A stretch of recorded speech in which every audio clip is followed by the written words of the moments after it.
And now, my son, go thy way. Declare the word with truth and soberness, that thou mayest bring souls unto repentance, that the great plan of mercy may have claim upon them. Welcome to the podcast, Truth and Soberness, declaring the word through Come Follow Me. Your hosts for this show are Jason Hunter and Jeff Hicks.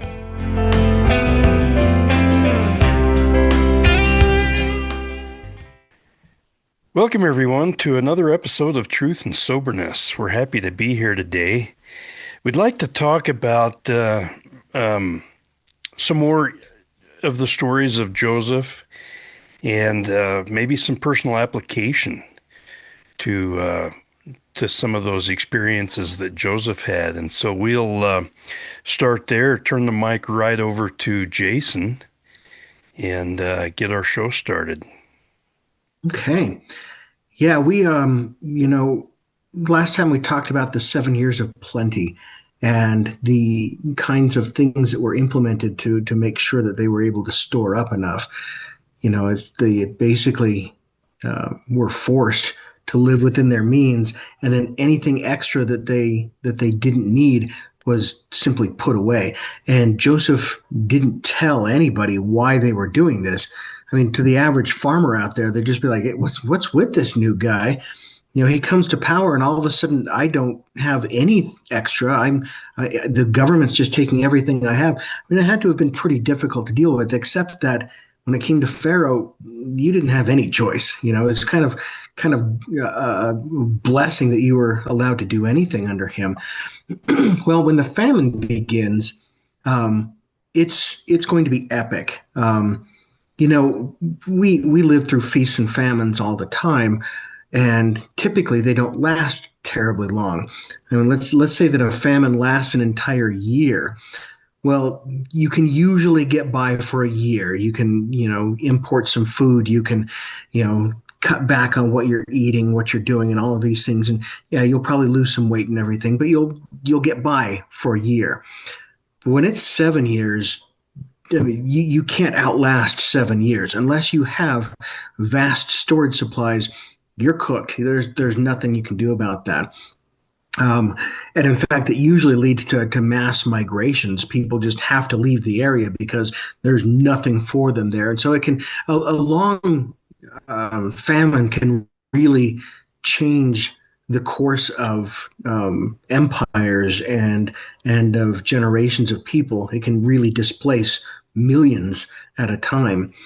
And so that's what's coming. The Lord knows what's coming. You see in D&C 1, verse 1, where the Lord just starts out, hey, knowing the calamities that are going to come, I called my servant Joseph and gave him commandments. Well, the Lord knows what's coming to Egypt, and he's actually going to talk to his servant Joseph again in this case too, and tell him what to do. So they've saved up 7 years worth of bounty, and the famine affected everybody in the immediate area and probably pretty far out. And so everybody came to Egypt to buy grain because they heard that Egypt had grain. And so the years of plenty weren't just enough to keep Egypt afloat for the next 7 years, but were enough to keep all of the surrounding countries afloat for the next 7 years. Again, not with, overabundance, but with enough to survive. And so for the first couple of years, people could buy grain in Egypt. Everybody, as we typically do, had at least some money stored up that they could use to buy bread. But again, nobody has 7 years worth of money saved up where they can continue to buy food that they can't produce. And so the money dried up. Everyone in the surrounding countries spent all of their money in Egypt buying bread. Egypt gathered all of the surrounding gold that could possibly be found in exchange for bread. And so money wouldn't have meant much at this point during the famine, but because they're able to outlast it, that money is going to recover its value eventually, and they're going to be considerably wealthy. And so Egypt bought out basically all the silver and gold in the surrounding countries, and all of this treasure went straight to Pharaoh. Well, still got plenty of time left in this famine, and people have no more money. And so Joseph then sells them grain in exchange for horses and cattle. And so he essentially, at this point, takes over every single beast of labor and burden in the entire kingdom and the areas round about.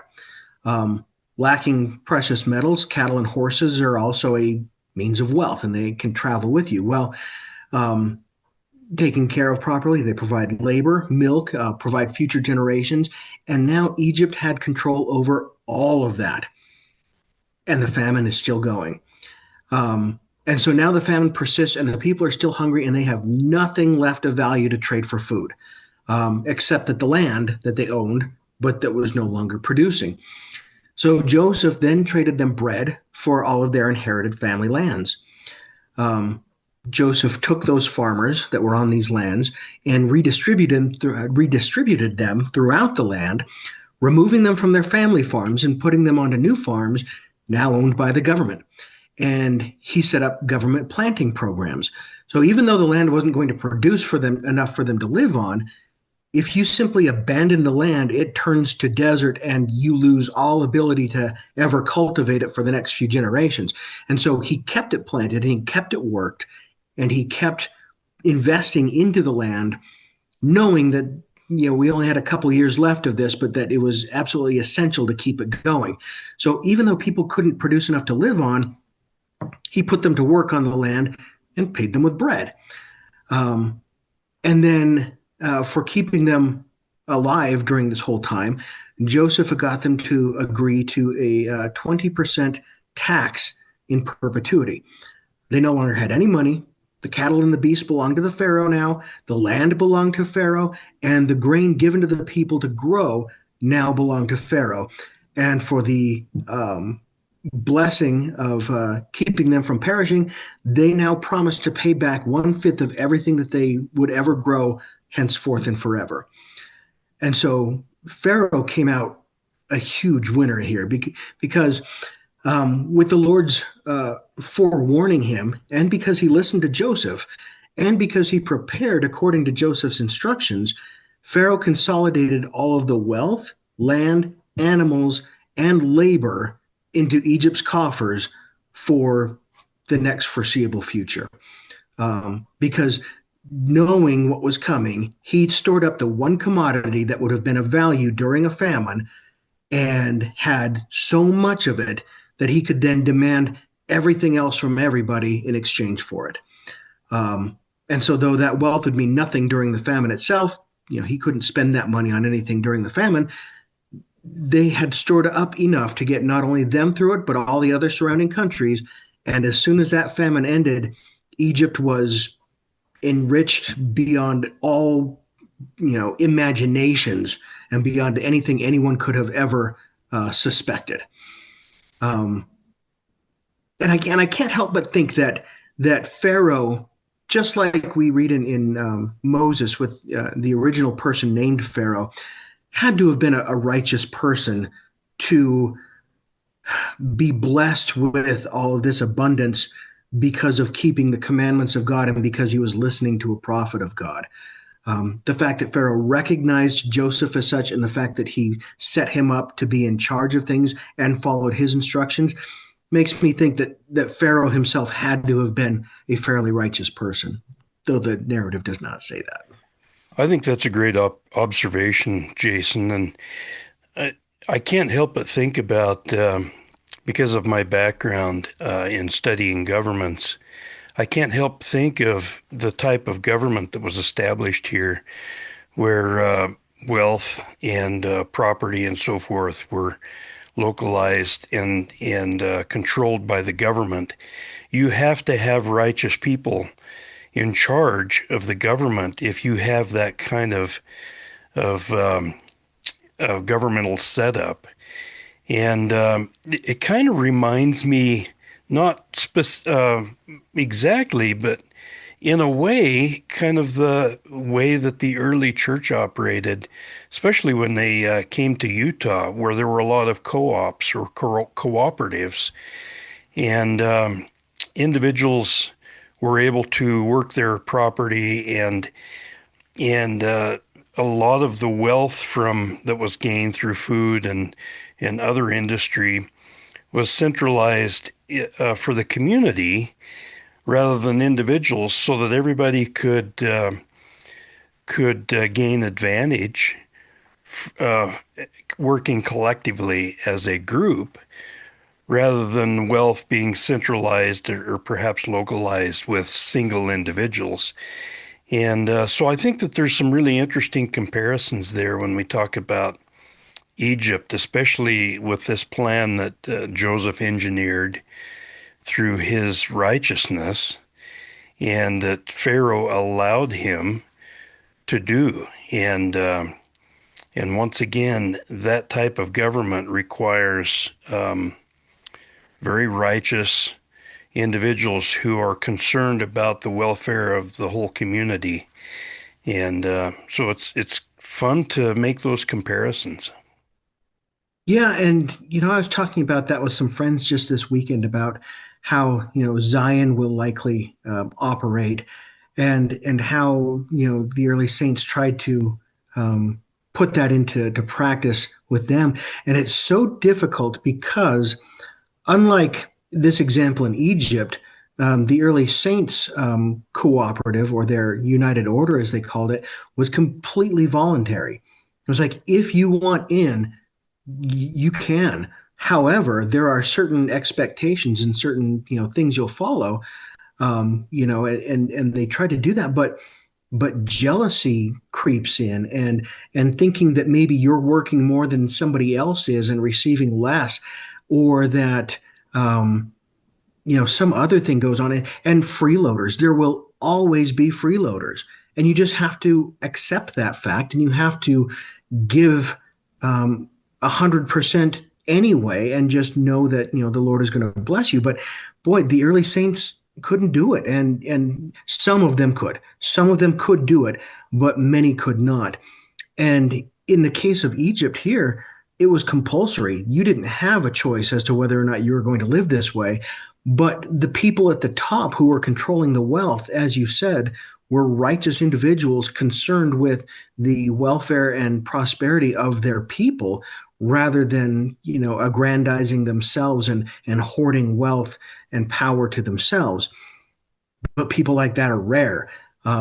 So things, successful governments like this are rare. But boy, when they function, they function so well. And it's you look at King Benjamin in the Book of Mormon, at how his people lived, and it can be done. But boy, you have to be willing to give everything, knowing that not everybody else is giving everything, and you have to be okay with that. And as humans, we just aren't. We're very selfish. We compare, and we demand equity and equality in everything that we do, and it's hard. Yeah, absolutely. Um, as you were talking, I was thinking about the experience of kind of observing from a distance the tsunami of, I believe it was 2006 in Eastern Asia.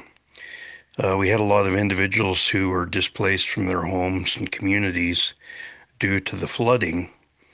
And interestingly, a lot of the in areas where there was a church presence with local units, those branches and wards and stakes were able to leverage their strength through their membership to distribute food and water and other necessities for those flood victims. And we see that same kind of opportunity for the church to step in and help communities throughout the world when crisis hits. And it may Mm-hmm. be things like we're talking about with Egypt, where they had a severe famine. And as we understand, the distribution of food and water and the logistics behind that distribution is incredible. especially when you're talking about communities that are in crisis, and communication and travel and things like that are very, very difficult. And so there's a lot of interesting modern application as we talk about this incredible program that was engineered and laid out and ran by Joseph under the power given to him through Pharaoh, and it's just fun to make those comparisons and understand that blessings from our Father in heaven, spiritual blessings are real, and whether you're living thousands of years ago or in the present, we can recognize those amazing things and perhaps even take part in helping those come about.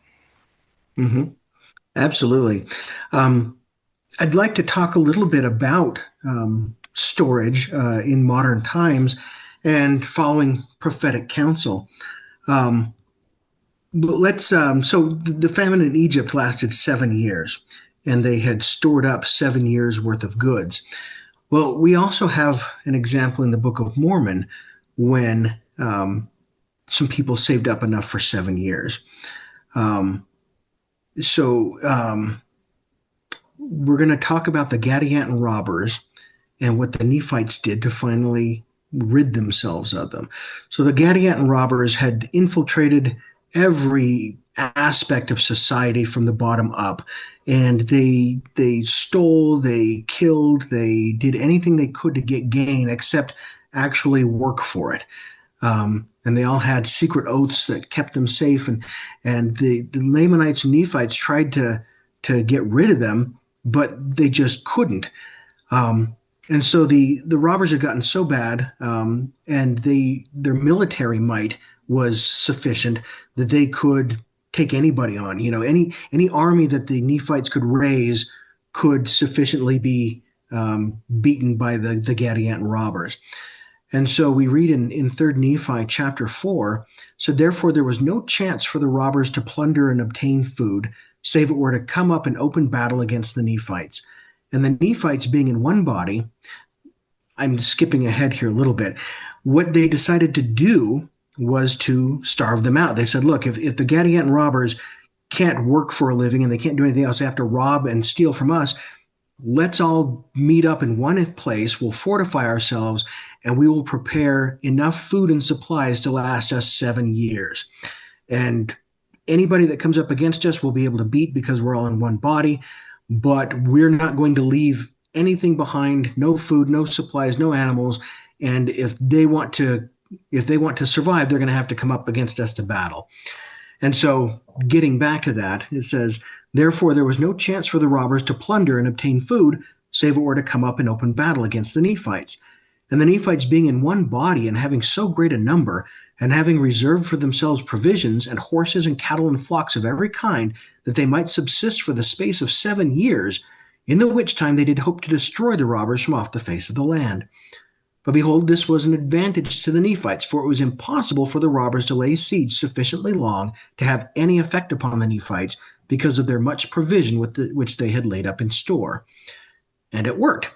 The robbers were starved out. I mean, like I said, with Egypt, you can survive a 1 year famine. You can, especially if you have the land all to yourself, you can scavenge, you can hunt, you can pick around.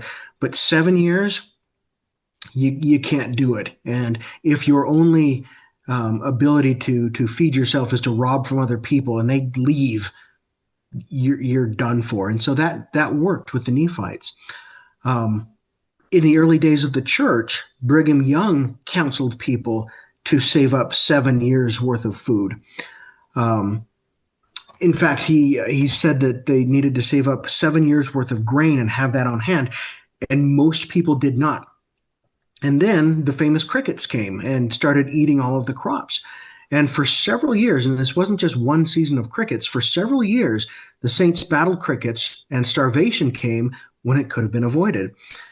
Brigham Young pointed out to them on multiple occasions that had they followed counsel and stored grain, they could have left their fields to the plagues of locusts and focused on other pursuits, like beautifying their properties, building infrastructure, etc. He said, let the crickets have their share. And when there's nothing left for them, they'll leave and you can get back to farming. And had it lasted a year or two, yeah, they would have had plenty of food. Crickets wouldn't have even laid any eggs in the area, knowing that there's no food. They simply would have moved on and the plague would have been over. But instead, it lasted for several years. Heber C. Kimball said, the first season that we came here, I recollect that Brother Brigham proclaimed the policy of our laying up grain and told us to lay up 7 years' supply and prepare for a famine. If our crops are now cut off, it will be one of the best things that has happened to this church. When a servant of God counsels you, it is your duty to hear and obey his words. He said later, and this is again Heber C. Kimball, brethren, go and build your storehouses before your grain is harvested and lay it up, and let us never cease until we have got 7 years' supply. You may think that we shall not see times in which we shall need it. Do you not comprehend how comfortable it will be for us to know that we have enough grain to last us 7 years? George Albert Smith said, I wish to call attention to the conference of the text of President Young in relation to storing our wheat. This is a question of vast importance. A few years ago, President Young gave counsel to the people of the territory, most of whom agreed to it, to lay by 7 years' provisions. We were to have commenced 3 years ago, and were to have laid up 1 year's bread over and above the year's supply. The following year, we were to add another year's supply, and so have continued until we had our 7 years' supply laid up. How faithful the people have been in keeping this counsel, I am not prepared to say, but I am afraid that few men in Israel, even among those who have raised breadstuff and have had the power to control considerable quantities of it, had 3 years' bread laid aside when the grasshoppers made their descent this season and swept off half the grains, vegetables, and fruit raised in the territory, and were prepared, if the whole had been swept off, to live for the next 3 years without laying in more bread. I am aware that some of our brethren thought this counsel extravagant. They considered it that it could not be necessary to lay up such a quantity of bread, and some of them, instead of getting out lumber and making good substantial bins for the preservation of their wheat, turned out their means for teams and freighted their bread to the north and to the east and to the west. And not only so, but in many instances they gave it away, if they could only get half price for hauling it. Hundreds and thousands of sacks of flour have been hauled away when it should have been stored up here against a day of want. I feel just as keenly on this matter now when the counsel was given, and a little more so for the army of the Lord. The grasshoppers may have awakened my mind to the importance of this subject. And so, I ask if, the prophetic counsel to lay up in store has ceased. And I can tell you that it has not. We're not being asked to save up 7 years worth of wheat anymore, but we have been for generations counseled to store at least 1 year's supply of food and water and fuel and money and whatever else we can store, and to keep it on a rotating basis. This has actually been, it seemed like the prophetic counsel waned for a while, after the 90s and early 2000s. We almost didn't hear much about it anymore. It was just a tradition in the church that those of us who had grown up in just, we had a year's supply. But in recent general conferences, and I'm thinking of Elder Bednar in particular, has renewed the call to have a supply of food and water and money and fuel for as much as we can, if possible a year, but if not, as much as you can. And so, Isaiah has a little indictment against people. He says, why do you spend money on that which is not bread? Why do you labor on that which does not satisfy? We get paid and we put some away, but then, that new 75-inch flat screen comes on sale and we're like, oh yeah, we should get that. And so we get rid of our 65-inch flat screen and hang a 75-inch in its place. And yeah, it was only like, $1,200, but that's really cheap, so we can afford that. But it's not bread. It's not anything that will sustain us if there's some kind of a want or a need. And it will be completely worthless. No one else will pay us for that TV either. But if we had food, if we had fuel, if we had something saved up from that same money, that could be the difference between life or death, or between simply getting by and being comfortable through some kind of a dearth like that. And so I think that modern prophets have not given up this counsel. And like George Albert Smith was saying, I'm not really prepared to tell you how many people are faithful about doing this, but there should be a lot more. Yeah, I think that that's excellent counsel. And obviously, there are some countries where it's against the law to store up food in your house and in stores and putting it under your bed and so forth. But for those who can, they should. And certainly, those of us in the United States and countries that have plenty and there's opportunity, and it is allowed, obviously, to store up food and supplies. That should be a one of the highest things on everyone's priority. It takes me back years ago when I served my mission in Micronesia. I was assigned to an island that was having a famine. There was no rain and very little food and no water. There was only one water source on the island, and we had to go out there once a week and fill our barrels, and that's what we lived off of. And that little experience taught me that individuals, if they're resourceful, can live off little or nothing. And you need water, obviously, and you need the basic food groups to keep you alive. But you can survive off very little if you're prepared to do so, and you have the frame of mind such that you're able. It's interesting. I think that as human beings, we're hardwired to be resourceful when it's necessary and to get along on the bare necessities if we have to do that. And certainly in times of famine, we can cut back to one good meal a day and have some water and we're good. And that's there's a lot of people throughout the world who live like that. Um, Perhaps we would not want to look forward to a situation like that, but it could happen. And so it's always, always good advice and good counsel to lay up stores of necessities and things that we can live on if we just can't go to the store. And you know, we had a little time during the pandemic where a lot of the shelves in the stores were empty, and perhaps that's a little warning if you take it that way of what could happen in worse situations where there's just simply no trucking going on, there's no shelves being stocked, there's simply no supplies. And so, as folks listening to this show today, think about those things and maybe make a list of things that you personally can do with your resources now to lay up some stores to get ready in case there's some difficult times. Yeah, absolutely.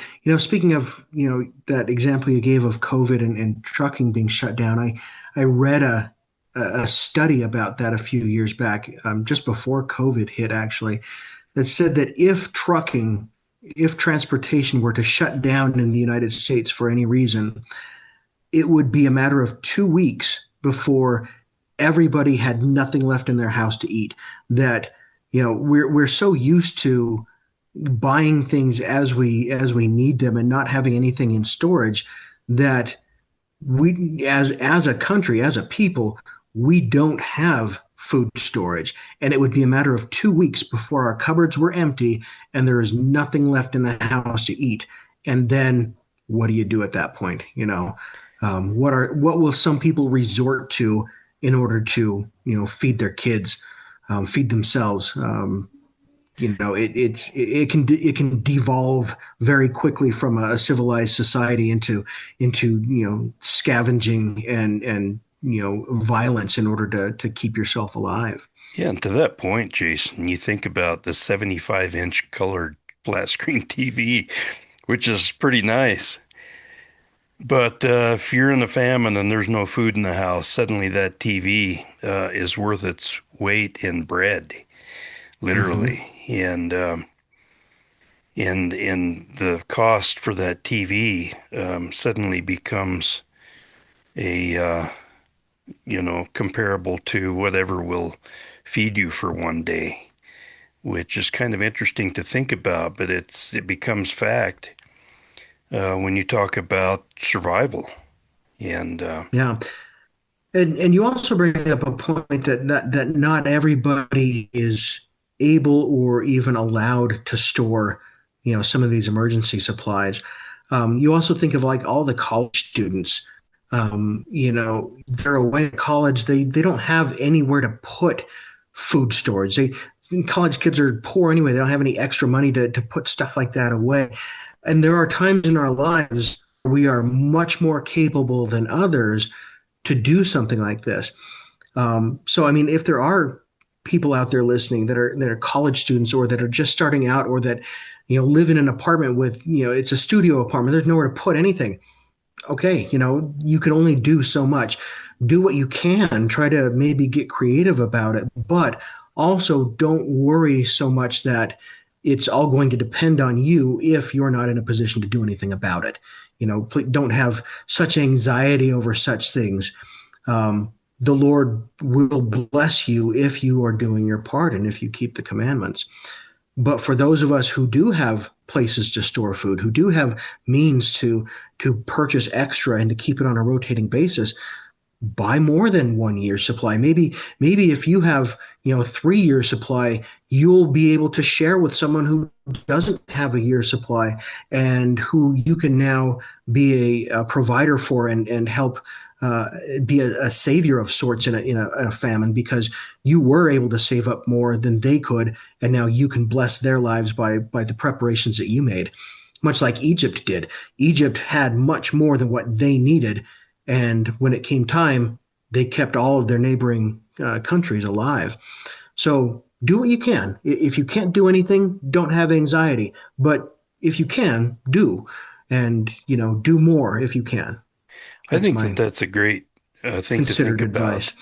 And I know people, my wife and I being one, but there's a lot of people like us who plan on storage not just for us, but for our neighbors who don't have the ability to buy storage. And we have resources, property, and other things that will allow us to be a little more expansive when it comes to staying alive in a famine.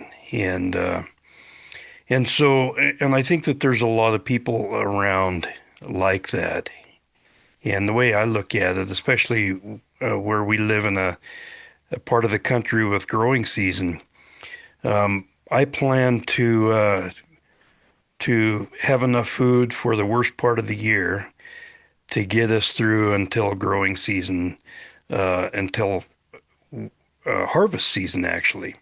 So if we can make it through a winter, get crops planted, and then harvest, if we have enough food to get us through to that point, then we can keep a cycle going where we will be able to keep growing food and replenishing our stores. And that's kind of how I look at it.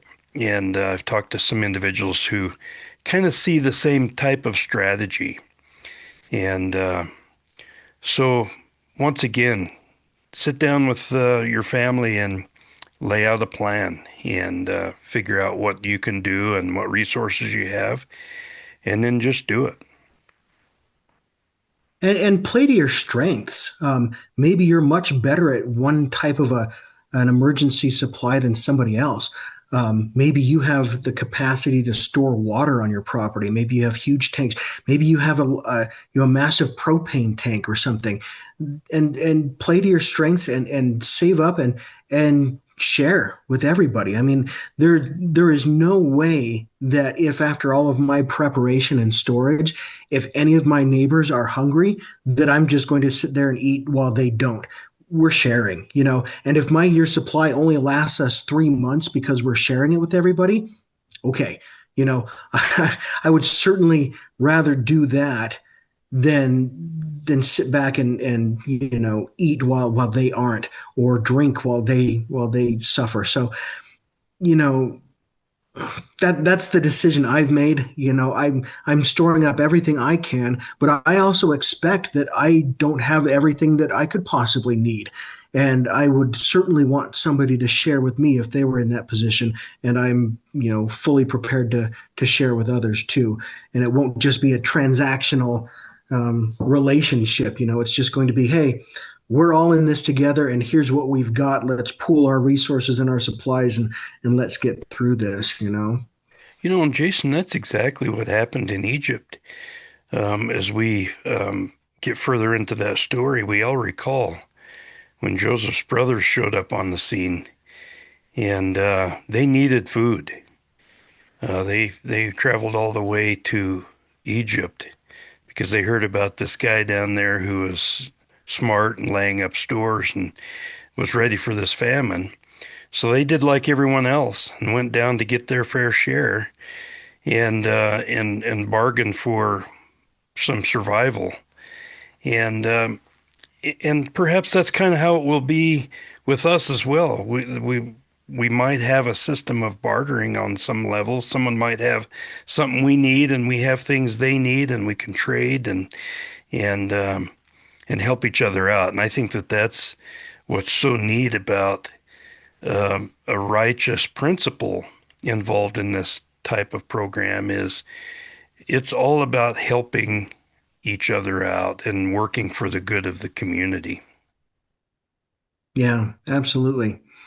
And so that's my big takeaway for the night, and my big invitation is to follow modern prophets' counsel and store up, save up what you can, get creative, figure out what your strengths are, what you can provide that maybe other people can't, and prepare. We don't know what's coming exactly or how long it will hit, but there are prophecies about the last days where it talks about a hailstorm that destroys all of the crops of the earth, where it talks about plagues and famine and dearth and everything else. And be prepared for it. Do what you can, and if you can't, don't be anxious about it. Just do what you can and trust in the Lord.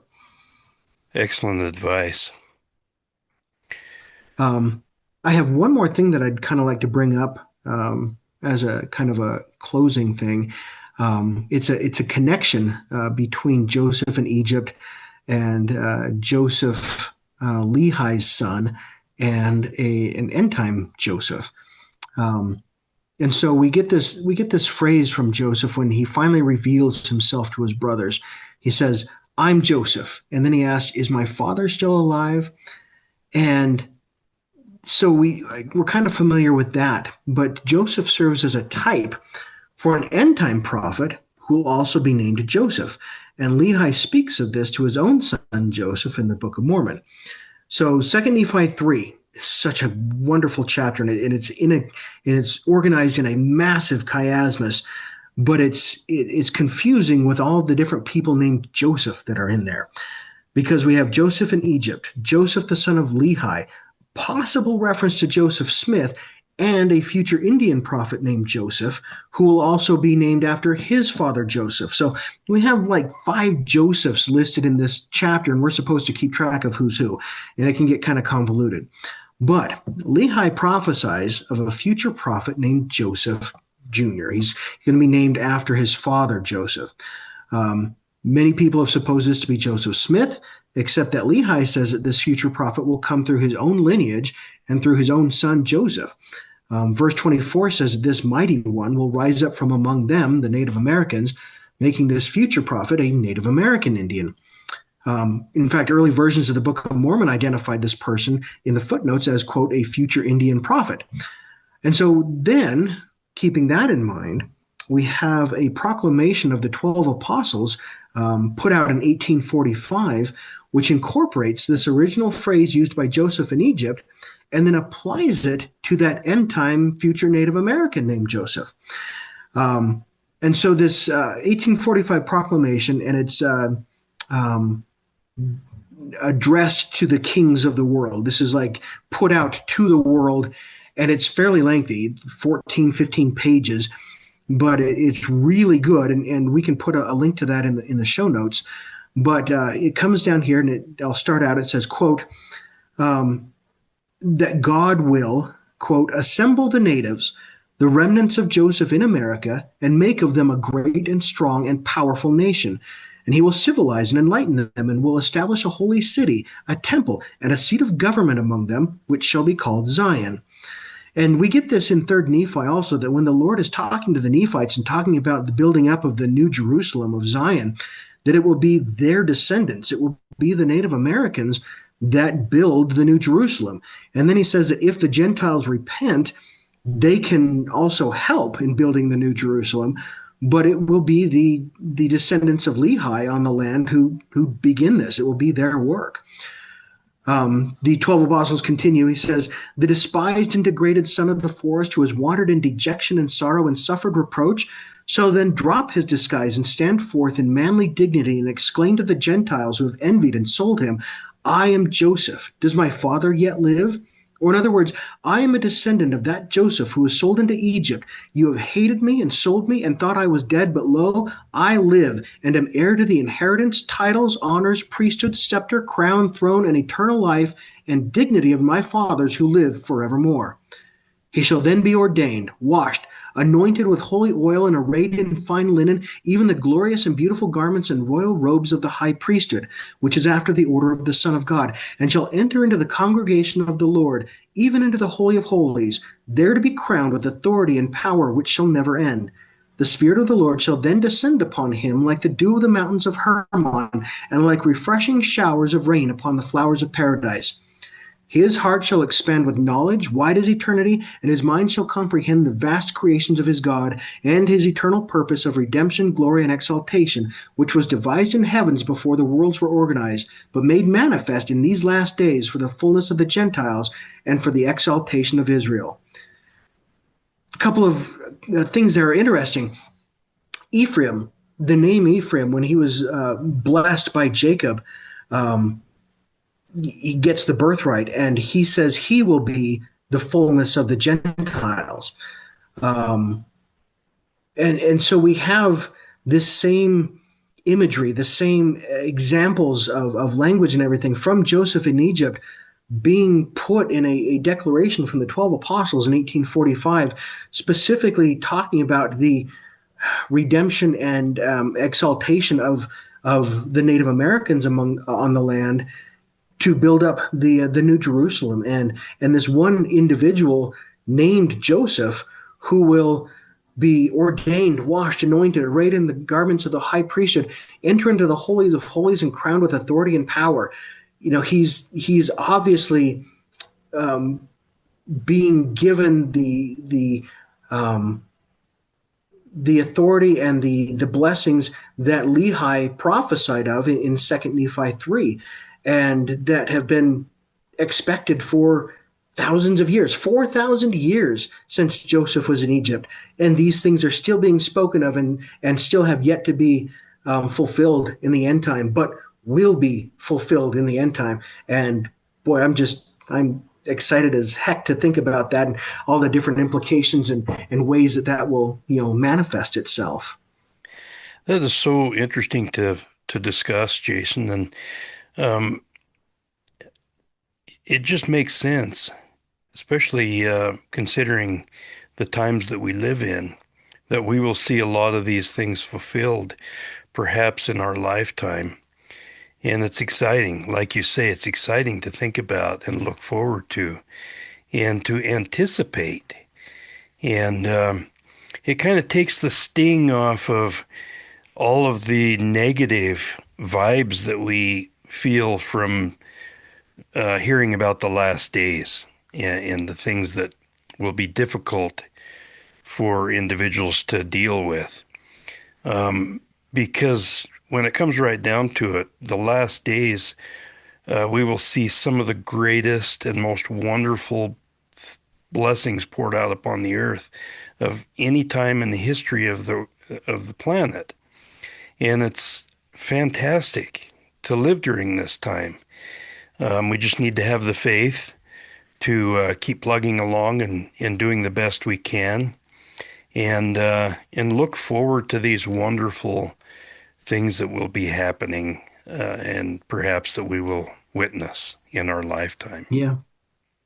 Yeah. Prepare for the bad because the bad's coming, but expect the good and get ready for, just absolutely wonderful, glorious manifestations of the Lord's power in the last days, and especially for those who keep covenant with the Lord. So prepare yourself spiritually. Make sure that you are good and that you are following the commandments and that you keep your covenants at all costs, and prepare for glorious redemption and deliverance and for all the different ways that the Lord will manifest himself before the end. It's going to be great.